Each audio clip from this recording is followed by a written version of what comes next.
सिर्फ क्रिकेट ही वो वजह नहीं है जिसकी वजह से सचिन तेंदुलकर को क्रिकेट का भगवान कहा जाता है, बल्कि इसके पीछे की एक और बड़ी वजह है और वो है वैल्यूज। इसे एक एग्जांपल से मैं आपको समझाने की कोशिश करता हूं। जब 1996 के वर्ल्ड कप में बहुत सारी टोबैको और सिगरेट कंपनीज क्रिकेटर्स को एंडोर्समेंट के लिए या फिर एडवर्टीजमेंट के लिए अप्रोच कर रही थी, तो बहुत से नामी क्रिकेटरों ने इन्हीं सिगरेट और टोबैको कंपनीज के स्टिकर लगा लगा के बैटिंग की थी और इन कंपनीज को एंडोर्स किया था। लेकिन सचिन तेंदुलकर ने ऐसा नहीं किया।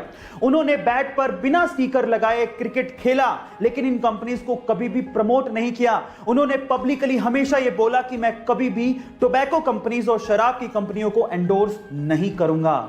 इसे ही कहते हैं वैल्यू, और इसी वजह से सचिन तेंदुलकर को क्रिकेट का भगवान कहा जाता है। गाइस, आपको ये इंफॉर्मेशन कैसी लगी चैट सेक्शन में जरूर लिखिएगा। बॉलीवुड में आपके बहुत से ऐसे चहेते स्टार्स हैं जिनका रियल नेम कुछ और ही है और आप उन्हें किसी और ही नाम से जानते हैं, जैसे अमिताभ बच्चन जिनका रियल नेम इंकलाब बच्चन है, अक्षय कुमार जिनका रियल नेम राजीव हरिओम भाटिया है, सलमान खान जिनका रियल नेम अब्दुल राशिद सलीम सलमान खान है, इसके अलावा रजनीकांत जिनका रियल नेम शिवाजी राव गायकवाड़ है, और टाइगर श्रॉफ जिनका रियल नेम जय हेमंत श्रॉफ है।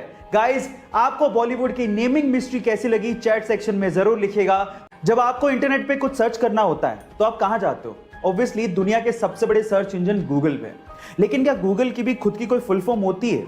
चलिए मैं आपको बताता हूं। इसकी भी एक फुल फॉर्म है और वो है global organization of oriented group language of earth.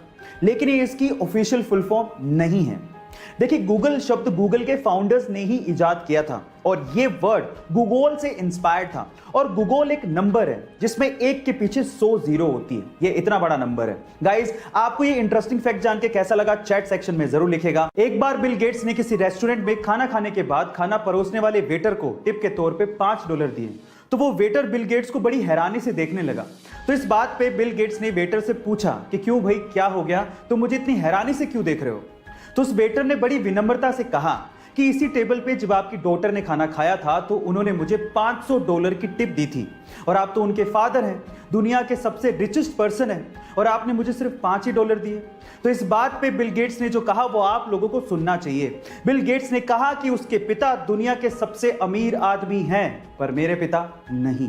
Guys, इसलिए कहा जाता है कि आप कितनी भी सक्सेस की ऊंचाइयां छू लें, आपको अपने पास्ट को कभी नहीं भूलना चाहिए, क्योंकि वही आपका सबसे अच्छा टीचर होता है। ये बात है सन 1990 की, जब दिल्ली के एक व्यक्ति ने एमआरएफ कंपनी के 20,000 शेयर्स खरीदे।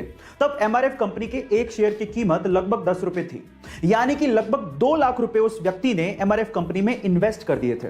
उसके बाद वो पैरालाइज्ड हो गए और लगभग 10 साल उन्हें रिकवर करने में लग गए। लेकिन 10 साल बाद जब उन्होंने एमआरएफ के 20,000 शेयर्स की बात अपने पोते को बताई, और जब पोते ने पता लगाया, तो वो ये सुन के हैरान रह गया कि जो 20,000 शेयर्स उन्होंने लगभग 2 लाख रुपए में खरीदे थे, तब उनकी कीमत 130 करोड़ रुपए हो चुकी थी, और आज के वक्त उन 20,000 शेयर्स की कीमत लगभग 160 करोड़ रुपए हो चुकी है। गाइस, इसको कहते हैं इन्वेस्टमेंट की पावर।